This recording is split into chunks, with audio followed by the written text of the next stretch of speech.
Hi everyone, my name is Neeraj Kumar Tiwari. आज के इस वीडियो में हम बात करेंगे गॉसेस लॉ की। साथ ही डिस्कस करेंगे गॉसेस थ्योरम से या गॉसेस लॉ से रिलेटेड कुछ इंपॉर्टेंट पॉइंट्स के बारे में। हम जानते हैं किसी भी प्लेन सरफेस से निकलने वाले इलेक्ट्रिक फ्लक्स का जो फॉर्मूला होता है वो फाई इक्वल टू होता है ई डॉट एस या phi equal to E S cos of theta, where theta is the angle between E and S. मतलब जो थीटा होता है वो ई और एस के बीच का कोण होता है। अब यदि वह चार्ज किसी क्लोज सरफेस के अंदर एनक्लोज्ड हो, अर्थात जो चार्ज है वो किसी क्लोज सरफेस या बंद पृष्ठ के अंदर रखा हुआ है, तब उससे नेट इलेक्ट्रिक फ्लक्स निकालने का जो प्रोसीजर है वो यह है कि हम उस क्लोज सरफेस को छोटे छोटे एरिया एलिमेंट में डिवाइड कर लेते हैं।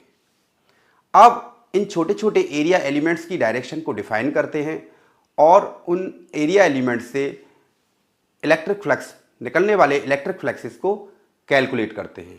बाद में सभी एरिया एलिमेंट से निकलने वाले इलेक्ट्रिक फ्लक्सेस को ऐड कर लेते हैं और इस प्रकार पूरे बंद पृष्ठ से अर्थात क्लोज सरफेस से निकलने वाला इलेक्ट्रिक फ्लक्स हमें ज्ञात हो जाता है। यहाँ पर ध्यान देने योग्य यह बात भी है कि जो क्लोज सरफेस से इनवर्ड फ्लक्सेस जो होती हैं उनको हम नेगेटिव लेते हैं और जो आउटवर्ड फ्लक्सेस जो होती हैं क्लोज सरफेस के लिए उन्हें पॉजिटिव लेते हैं।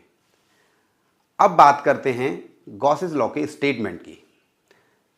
तो इसका जो स्टेटमेंट है वह है किसी बंद पृष्ठ से गुजरने वाला वैद्युत फ्लक्स फाई उस पृष्ठ से परिबद्ध कुल आवेश का 1/ε0 गुना होता है। अर्थात यदि कोई बंद पृष्ठ है और उसके अंदर Q चार्ज रखा हुआ है तो उस बंद पृष्ठ से निकलने वाला जो वैद्युत फ्लक्स होगा वह होगा phi E equal to the close integral E dot D S. ये किसके बराबर होता है? ये इक्वल टू होगा 1/ε0 इंटू नेट चार्ज, यानी जितना चार्ज उस बंद पृष्ठ के अंदर रखा हुआ है उसके, that is close integral E dot D S equal to Q/ε0। यहां पर ये क्लोज इंटीग्रल जो लगाया है हमने, किसी इंटीग्रल पर सर्कल का जो साइन लगाया है इसको बोलते हैं क्लोज इंटीग्रल या इसको सरफेस इंटीग्रल भी बोल सकते हैं। ये गॉसेस लॉ का मैथमेटिकल स्टेटमेंट है जहां ये जो ε0 है इसको हम जानते हैं, इसको बोलते हैं परमिटिविटी ऑफ फ्री स्पेस, अर्थात ε0 का मान होता है निर्वात की वैद्युतशीलता। और इसकी वैल्यू कितनी होती है? इसका मान कितना होता है? 8.85 इंटू 10⁻⁻12 कूलाम स्क्वायर पर न्यूटन मीटर स्क्वायर। ओके, अब हम गॉसेस लॉ को प्रूफ करते हैं। तो गॉसेस लॉ को प्रूफ करने के लिए हमें कोई भी क्लोज सरफेस चाहिए और यह क्लोज सरफेस किसी भी शेप का ले सकते हैं। 3 डायमेंशनल सरफेस होना चाहिए। यह 3 डायमेंशनल सरफेस स्फीयर हो सकता है, सिलेंडर हो सकता है, क्यूब हो सकता है। तो यहाँ पर प्रूफ करने के लिए हम कोई भी जो गॉसियन सरफेस ले रहे हैं वह स्फेरिकल सरफेस ले रहे हैं। तो हमने कोई भी यहाँ पर स्फेरिकल सरफेस लिया है जिसकी रेडियस जो है वो स्मॉल r है और इस स्फीयर या गोले के जो सेंटर पर है वो +Q चार्ज रखा हुआ है।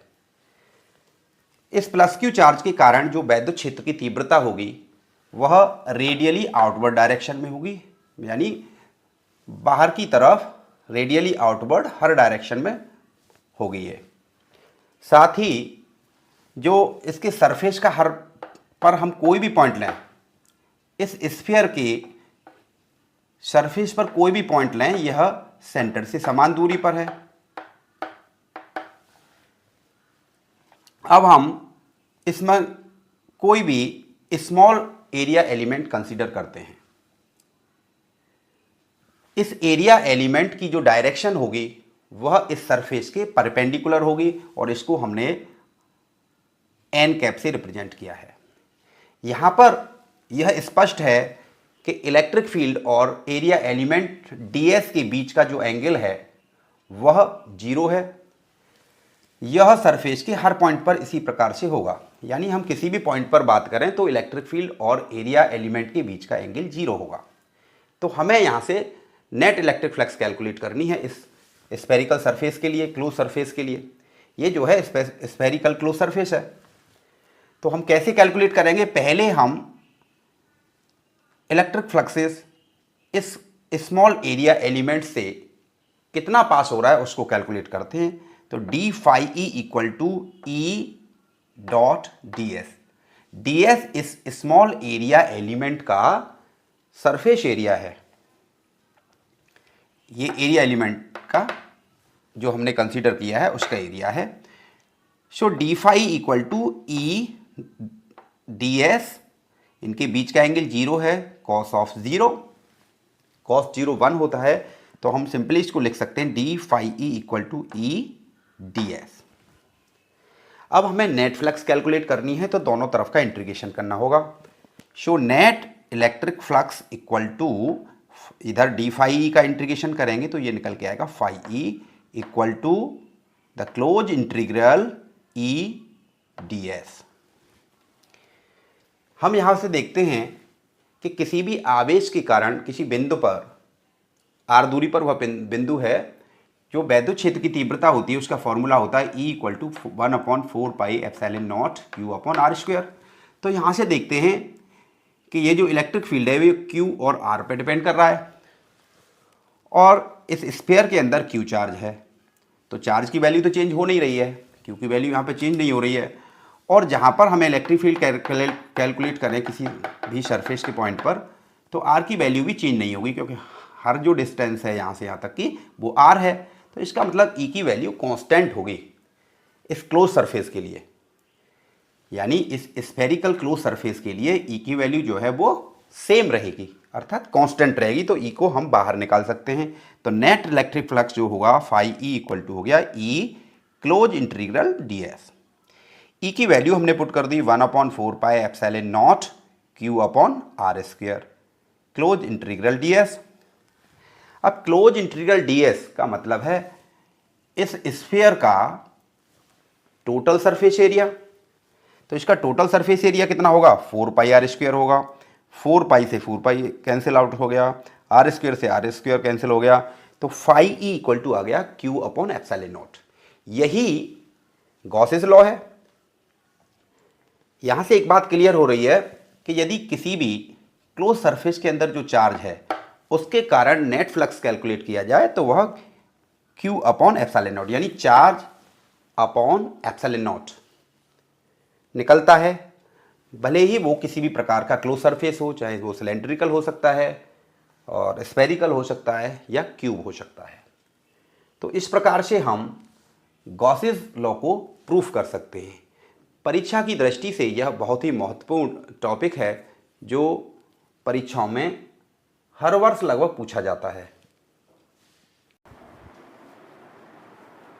अब बात करते हैं गॉसेस लॉ से रिलेटेड कुछ इंपॉर्टेंट पॉइंट्स के बारे में। पहला पॉइंट है, जो नेट इलेक्ट्रिक फ्लक्स हैं वो किसी भी क्लोज सरफेस के शेप और साइज पर डिपेंड नहीं करती हैं। जैसे डायग्राम से देखते हैं, हमारे पास ABC 3 डायग्राम हैं, जिसमें एक क्यूब, दूसरा स्फीयर है और तीसरी जो है इरेगुलर शेप है। ये 3 क्लोज सरफेस दे रखे हैं। पहला क्लोज सरफेस दे रखा है क्यूब की फॉर्म में, दूसरा जो है स्फेरिकल क्लोज सरफेस है और तीसरा कोई इरेगुलर क्लोज सरफेस है।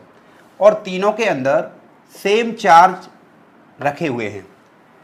तीनों से निकलने वाला जो इलेक्ट्रिक फ्लक्स होगा phi 1 equal to phi 2 equal to phi 3, अर्थात तीनों से निकलने वाला जो नेट इलेक्ट्रिक फ्लक्स है वो इक्वल है। क्यों? क्योंकि तीनों जो क्लोज सरफेस हैं उनके अंदर सेम चार्ज एनक्लोज्ड है। और जब सेम चार्ज एनक्लोज्ड है और गॉसेस लॉ ये कहता है कि phi equal to Q upon epsilon naught, यानी फ्लक्स जो होती है केवल चार्ज पे डिपेंड करती है और तीनों सरफेसेज में चार्ज सेम है, तो इसलिए तीनों से निकलने वाला फ्लक्स भी कैसा होगा? सेम होगा। अब बात करते हैं दूसरे इंपॉर्टेंट पॉइंट की, यदि कोई इस प्रकार से क्लोज सरफेस दे रखा है जिसके अंदर Q1, Q2 minus Q3 charge रखे हुए हैं और Q4 और Q5 चार्जेज जो हैं वो इस क्लोज सरफेस से बाहर रखे हुए हैं, तब इस प्रकार के क्लोज सरफेस से निकलने वाला नेट फ्लक्स कितना होगा? तो net electric flux phi equal to होगा, हम इस प्रकार के क्लोज सरफेस के लिए केवल वह चार्ज कंसीडर करते हैं जो इस क्लोज सरफेस के अंदर रखे हुए हैं, बाहर वाले चार्जेस को हम कंसीडर नहीं करते। तो नेट इलेक्ट्रिक फ्लक्स इसके लिए हो गया Q1 plus Q2 minus Q3 upon epsilon not. तीसरा इंपॉर्टेंट पॉइंट है, यदि हमें कोई एन सिमेट्रिकल फेसेस वाला क्लोज सरफेस दे रखा हो जिसके सेंटर पर कोई चार्ज, सेंटर या किसी और भी जगह पर चार्ज दे रखा हुआ है Q, तो उससे निकलने वाला नेट इलेक्ट्रिक फ्लक्स जो होगा वो Q अपॉन एप्सिलॉन नॉट होगा। लेकिन ऐसे एन सिमेट्रिकल फेसेस वाले किसी भी सरफेस के लिए यदि एक फेस से हम निकलने वाला इलेक्ट्रिक फ्लक्स हमको ज्ञात करना हो, तो ये फाई वन फेस से निकलने वाला हम इलेक्ट्रिक फ्लक्स निकाल लें, किसी भी एक फेस से यदि हम निकलने वाला इलेक्ट्रिक फ्लक्स निकालें तो ये होगा Q upon N epsilon naught. अब यह शेप किसी भी प्रकार की हो सकती है, जैसे क्यूब है, क्यूब में 6 फेसेज होती हैं और किसी एक फेस से हमको निकलने वाला इलेक्ट्रिक फ्लक्स कैलकुलेट करना हो तो यह होगा फाई वन, यानी एक फेस से निकलने वाला इलेक्ट्रिक फ्लक्स हो गया Q अपॉन 6 एप्सिलॉन नॉट। तो इस प्रकार से कोई भी सिमेट्रिकल फेसेस वाली शेप है, क्लोज सरफेस वाली दे रखी है शेप हमको, तो उसके एक फेस से हम जो है इलेक्ट्रिक फ्लक्स कैलकुलेट कर सकते हैं। आई होप आज का वीडियो आपको पसंद आया होगा। यदि वीडियो पसंद आया है तो इसको लाइक और शेयर करें। Thank you.